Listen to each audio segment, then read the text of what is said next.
Hi there. Welcome to Marslands Accountants. My name is Michele Marsland, and I'm here to welcome you to Marslands Accountants and explain to you a little bit more about the Let Property campaign procedure and what happens next, really. So this is a next steps video, so you can look back on this and just have a little look to remind yourself of what's going to happen. There will be a slight change at the beginning depending on whether you came to us through the HMRC letter, whether they found you first, or whether you've come to us first before HMRC got to you. So there's a little bit of a change in the beginning, but apart from that, everything else will pretty much run the same. If you're an inquiry, that is a lot different anyway. So this is all about the Let Property campaign. So, firstly, welcome once again. So, welcome to Marslands. You should have had a meeting or a phone call with us now, and we should start asking you for information. Some of the standard information we need to ask for at the beginning is your identification. We need that.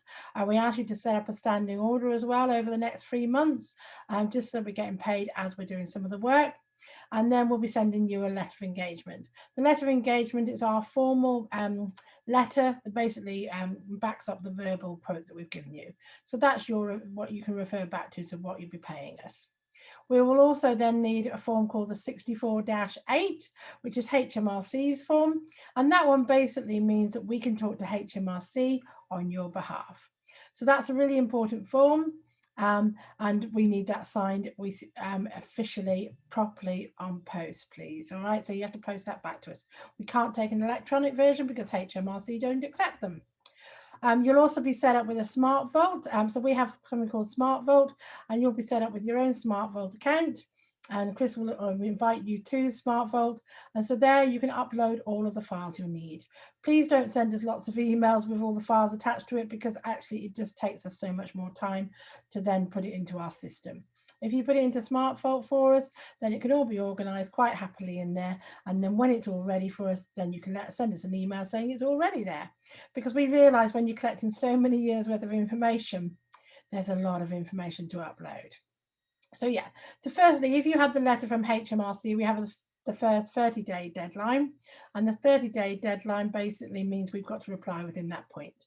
So if we've already gone past the 30-day deadline, then that's one of the things we'll have to look at with them, but otherwise we have to reply within the 30 days.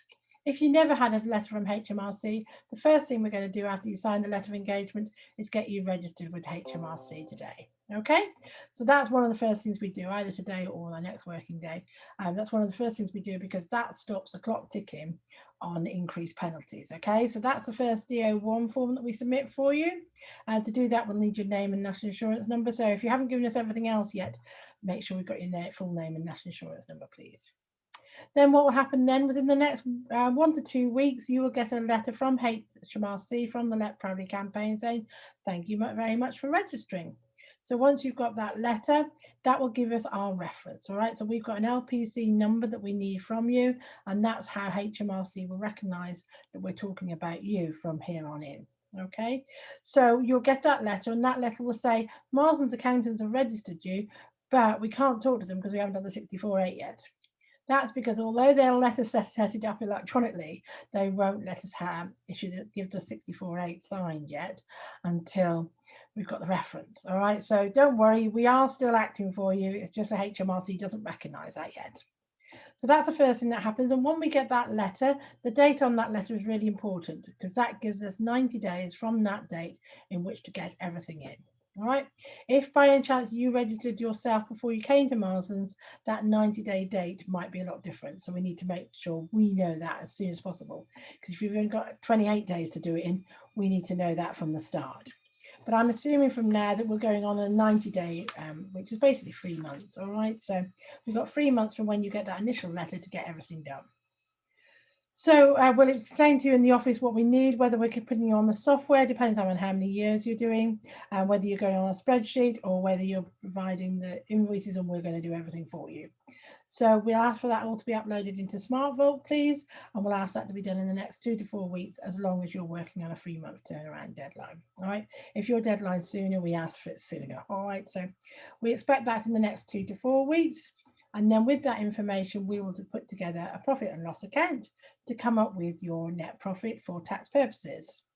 So that will take us somewhere between 4 to 6 weeks, depending on your deadline again.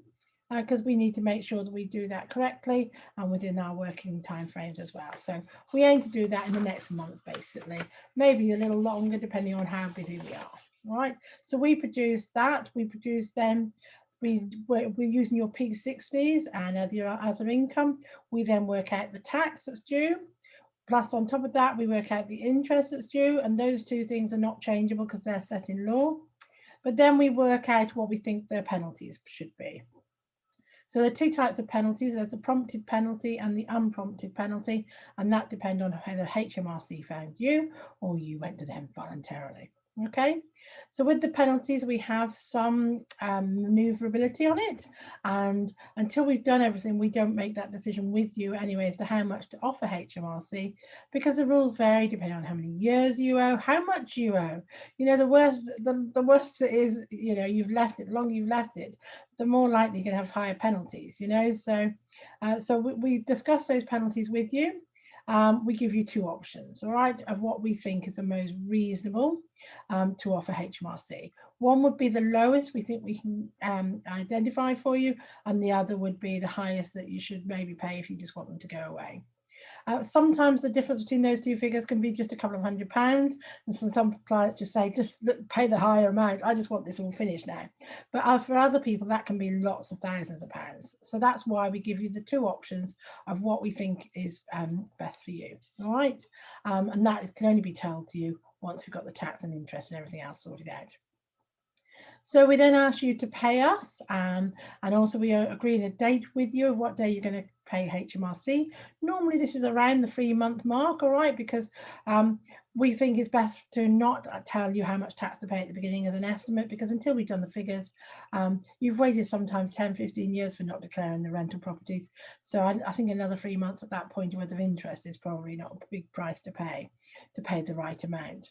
So you pay us first, then you have to pay a HMRC. And we do the disclosure form, a DO2 with HMRC based on everything that you've signed and agreed that you want us to offer on your behalf for the penalties. Now, HMRC do require payment at that point, but because of COVID particularly, they have been a bit more lenient, and they may accept, and I'm not saying they will, but they may accept some sort of instalments. All right, but we have to still make the offer of the full amount that's due.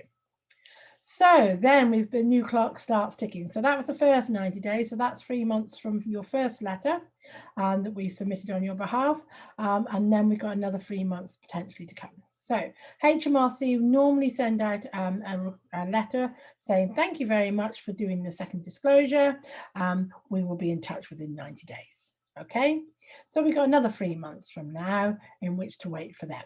So normally what will happen is we'll have that first letter just to say, yes, we've had your letter or your disclosure, and then we'll wait another 3 months. Now, sometimes they skip that letter and they just go straight to the we accept or we don't accept type letter, yeah? Or sometimes they maybe even ask for more information. But normally we're finding the majority of times they will send a letter to you just to say, we've got your disclosure.